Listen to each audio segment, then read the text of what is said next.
What's up, party people? So we are in Nahum chapter 1, and this is part 2. We went over the psalm to the Lord in the first section that's describing the greatness of God and his destruction of Assyria. And this is, again, it's one of those interesting parts because a lot of times people, when they speak negatively about Christianity, it's about God's judgment and wrath and punishment. And it's kind of an exercise in missing the point, really.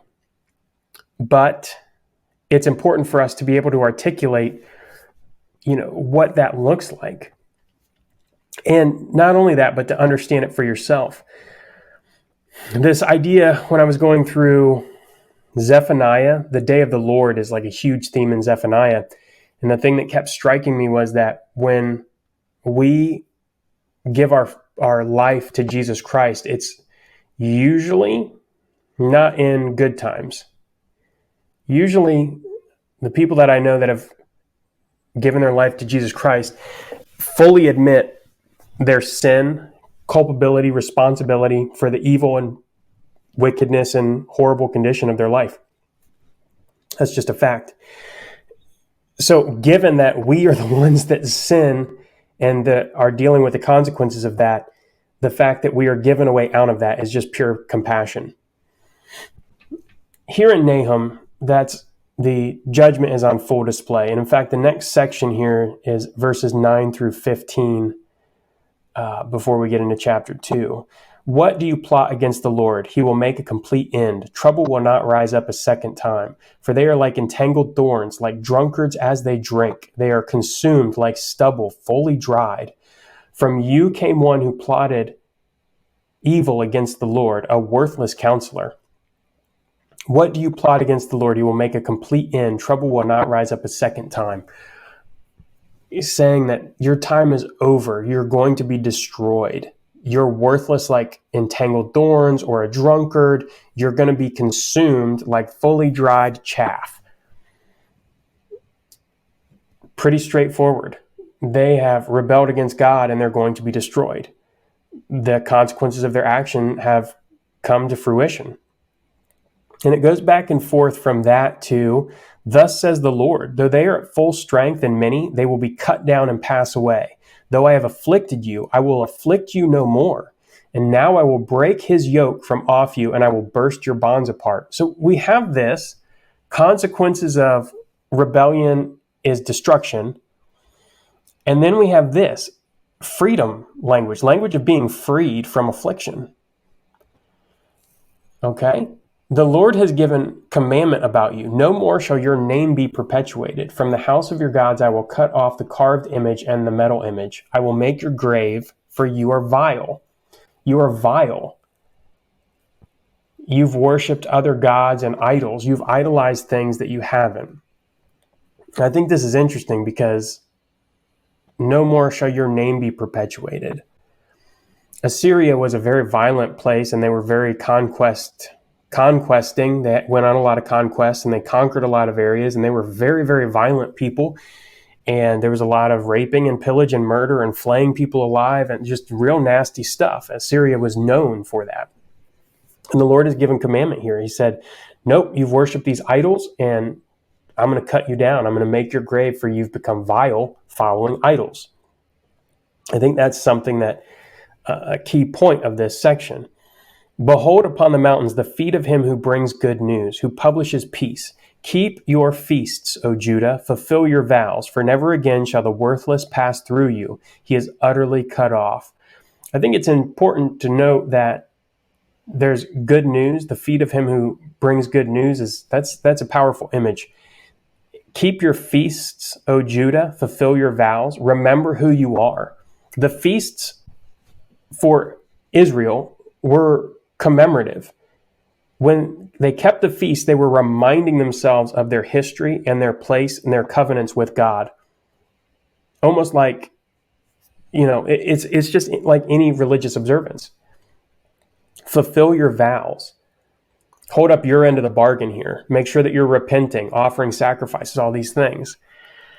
But what I think is interesting is, why does it go back and forth? Why is it, we're going to destroy you, and then, oh, Judah, you're free. And then the Lord has commanded you because you've worshipped other people. you're going to be destroyed. You're vile. And here it says, Judah, don't forget to keep your feasts and your vows. Wow, okay. So when I look at the pattern, we have destruction and then freedom. And then you've taken on this vile identity. And Judah, remember your true identity as God's chosen people. This is an interesting mashup, because what I see happening here is we think about destruction oftentimes from the point of the people being destroyed. So here it's really easy to see, the Assyrians, they were bad, they're getting destroyed. God must be very wrathful and angry. In fact, it says God is wrathful and angry against them. But it's being called out that there are two sides here. The Assyrians took over Israel in a very violent, bloody way, and they did it for their own good. They didn't do it for some greater good or anything else. They did it to destroy Israel, to take their food, to take their goods, to take their women, to take all of that. And so there's a victim here. And God is actually standing up for the victim in this situation. And before I get a whole bunch of, what about the times Israel messed up? God also disciplines and punishes Israel for their national sin and their rebellion as well. They don't get off the hook.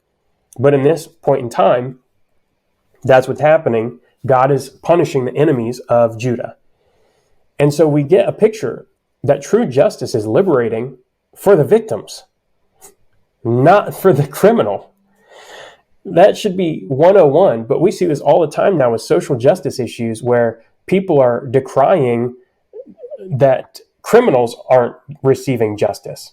That's just so backwards. Nobody cares about the victims of the crimes themselves. They're more worried about the criminals receiving justice than they are the victims. That's getting things out of whack.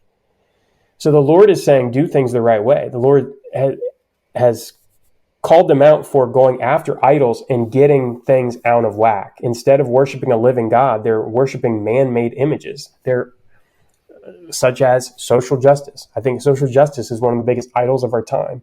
Or race. That race identity is an idol at this point. Or these things can be lifted up to take the place of the intent that God created for them. Did I say that right? These things can be lifted up higher than God himself. And when we do that, we're creating idols and we're rebelling against God.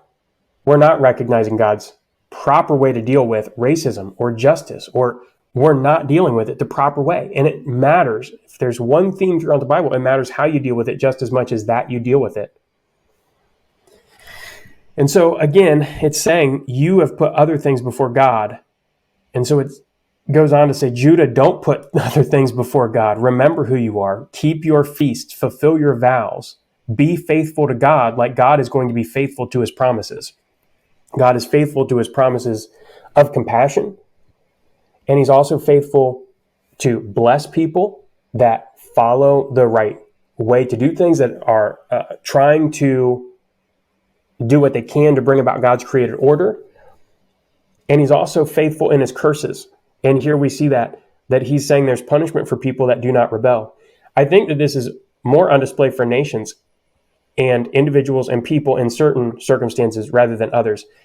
For instance, if we see a nation go after the wrong things, such as wealth, if that's what they're going for, or notoriety, or whatever it is that they're putting out there, then we see nations get so greedy for that thing that they end up destroying themselves, even if it's equality. We saw this with the communist regimes, that they wanted equality, right? They didn't, in fact, get equality, and it led to a lot of death, and there were consequences for that sin and rebellion against God's ordered way. There's also this idea of like addictions. People don't follow, they put something else in the place of God. They're greedily going after that. They're lusting after that thing, whether it's alcohol or drugs or sex or whatever it is. And they're not putting God in the right place. And it ends up destroying their life. There are real consequences there. So I think it's very easy to see in some of those circumstances. And it's not so easy to see when we get the narrative wrong or we don't see the whole picture. It's a very interesting section here. Oftentimes when looking at God's punishment, we forget that there are criminals and victims, that there are God's standards of good and bad, and that's what he's using to judge us by, is his standard. And so when we look at God's standard, if we don't understand what God's standard is, it's very easy for us to not understand why somebody would be punished or what the punishment even is. There's just a lot to this, but I love that it goes back and forth there and reminds us that God has a standard that he's judging by, that God gave us that standard, that it's our responsibility to understand that standard truthfully, faithfully, the way that God intended it to be understood, which is not a secret, he's telling us. And then that God is faithful to his attendant blessings and curses when, we respond to him or don't respond to him, whether we respond to him with rebellion or with faithfulness or faith in putting God in the proper place. So that's all I've got for now. Put down in the comments what you liked about this section, if you thought that was interesting. Looking forward to getting into chapter 2 next. And there's a lot about the destruction of Nineveh, so I'm figuring out how I'm going to do those videos. But that's all I've got for today. Like I said, put down in the comments something you found interesting. Like and subscribe to catch all the videos as they come out. I love doing this with you and hanging out. And with that, I'll catch you in the next video. All right. Peace.